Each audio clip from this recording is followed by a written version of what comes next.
Yo creo que está claro que la clase política que tenemos tiene que ser cambiada, porque necesitamos otros dirigentes. El Perú necesita otros dirigentes, porque el discurso que uno escucha, que viene del mundo empresarial, del mundo de los gremios, del mundo de la sociedad, no tiene nada que ver con el discurso que viene de los políticos que supuestamente nos representan. Y por eso tienen los índices de popularidad, tanto el Ejecutivo como el Congreso de la República, por los suelos. El día de ayer ocurrió algo sorprendente. El Congreso de la República le dio el voto de confianza, en realidad ocurrió en las últimas horas, al gabinete de Aníbal Torres Vázquez. Y digo sorprendente porque si uno se guía por lo que escucha, ve y lee en los medios de comunicación, en la mayor parte de los medios de comunicación, si uno escucha a los supuestos voceros representantes de las organizaciones políticas y a sus dirigentes, eso no iba a ocurrir. El problema es que hay una enorme distancia entre lo que es la realidad del Congreso, donde resulta que los partidos no son partidos. O sea, díganme ustedes cuál es la posición de Acción Popular sobre cualquier cosa. Díganme ustedes en qué está de acuerdo la bancada de Acción Popular. O sea, ¿cómo es posible que tenga dentro del mismo partido, no gente que tiene matices alrededor de una posición en común como organización política, como proyecto político, pero no puede ser que dentro del mismo partido, como Acción Popular, tengas a Mari Carmen Alba, que está claramente por la vacancia presidencial, que participa en reuniones para coordinar cómo se hace para lograr la vacancia presidencial, y tengas en el otro lado gente que se reúne con el presidente Castillo y que incluso es acusada de, digamos, relaciones no muy santas con el presidente. El mismo partido. Y lo mismo pasa en los otros. ¿Cómo es posible que tengas en Podemos una postura como el señor Anderson, que dice una cosa, y el resto de su bancada, o la mayor parte de su bancada, que dice lo contrario? Lo contrario. Y lo mismo ocurre en Alianza para el Progreso, que a la hora de las votaciones decisivas se divide. O sea, uno escucha el discurso de Richard Acuña y lo lógico sería que en bloque todo Alianza para el Progreso vote de la misma manera. Entonces, algunos malpensados dicen el problema es que hay congresistas que no quieren perder pues la bancada, que saben que si no dan el voto de confianza, lo que ocurre con la famosa frase de la bala de plata es que va una, y al segundo voto de confianza negado al Ejecutivo, entonces se cierra el Congreso y se adelantan inmediatamente las elecciones para el Parlamento. Entonces se quedarían sin chamba y no quieren quedarse sin chamba. Pero por la razón que fuera, al final, el día se aprobó, como digo, en las últimas horas, el voto de confianza sobre la base de un discurso que es como debería ser en realidad, ¿no? Pero, en fin, sobre la base de una serie de propuestas que Guido Penano ha resumido esta mañana de una manera, yo creo, muy precisa. Ha dicho que si se hace la mitad de lo que se está planteado acá, sería muy bueno para el país. La mitad. Ni siquiera el 100% si se logra hacer la mitad. Pero ¿cuál es la enorme dificultad, según ha dicho Guido? Que para hacer esto y casi cualquier cosa en el Perú necesitas un aparato de Estado eficiente y necesitas simultáneamente consensos reales.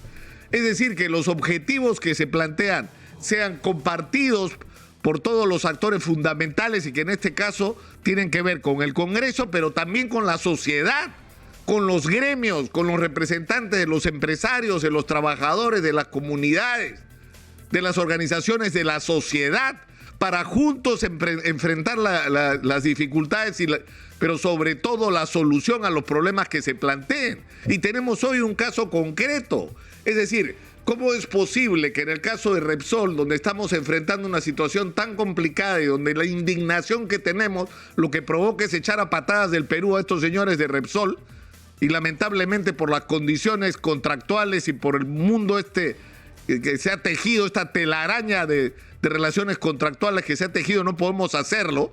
Lo que hay que hacer es actuar con inteligencia y con la cabeza fría y tomar medidas que garanticen no solamente el castigo que esta gente merece por el enorme daño que han causado al ambiente y la reparación debida a todas las personas que hayan sido afectadas por este derrame, sino que simultáneamente hay que ser prácticos. Es decir, por castigar a Repsol no nos podemos quedar sin petróleo, sin combustible, sin gasolina, lo cual va a producir ¿qué cosa? La elevación de los precios a niveles que simplemente la sociedad no va a tolerar, porque va a implicar alza de pasajes, alza de la carga, alza de los alimentos, alza de todo. Si sube la gasolina, sobre todo a los niveles en que está subiendo en este momento el precio del petróleo en el mundo, que ya pasó los $140 por barril. Es decir, tenemos que actuar con inteligencia. Entonces no le puedes dar 10 días a Repsol y, como ha dicho esta mañana Felipe Cantuarias de la Sociedad Peruana de Hidrocarburos, la UEFA, tomarse 30 días para evaluar. Es decir, ¿y qué nos hacemos? Nos vamos a quedar sin combustible. Ahí es donde se pone en evidencia la ineficiencia del funcionamiento de nuestras organizaciones. O lo que está pasando en este momento con las comunidades amazónicas, que están indignadas porque le faltan el respeto, porque no atienden sus demandas en el momento oportuno, porque no los escuchan. Entonces, y hay un asunto final. Yo no sé si es posible pedirlo, ¿no? Es cierto que hay una serie de denuncias que son muy graves y que tendrían que ser atendidas con la mayor responsabilidad y celeridad, descargadas de toda intencionalidad política, y por eso la Fiscalía tiene que actuar en función de las pruebas, los documentos, las evidencias, los testimonios y la corroboración de los dichos de los testigos y sobre todo de los colaboradores. Pero eso, ¿qué cosa supone? Que en el caso del presidente, la Fiscalía de la Nación tiene que hacer la investigación ahora. Dejemos que las instituciones funcionen, pero para eso el presidente y la fiscal de la Nación tienen que aceptar lo que dice la Constitución, que el presidente sí puede ser investigado. Y bajemos la tensión y esperemos a saber la verdad. Y si la verdad desfavorece al presidente, entonces habrá que actuar en consecuencia. Y eso no tiene por qué durar años, ¿ah? No tiene por qué durar años. O sea, la Fiscalía puede acreditar en un plazo relativamente corto si hay indicios serios de responsabilidad del presidente como para acusarlo cuando termine su mandato. Pero eso no impide a que se tomen decisiones antes con respecto a la continuidad del presidente si hay evidencias claras de su participación en delitos. Pero hay que separar esto del ejercicio del gobierno, de que el país funcione. No podemos seguir prácticamente paralizados o congelados cuando tenemos urgencias de todo tipo, pero sobre todo tenemos oportunidades que no podemos dejar de pasar, que no podemos dejar pasar. Es decir, yo no sé si es mucho pedir, pero en fin, es lo que hay que hacer, es lo que hay que hacer.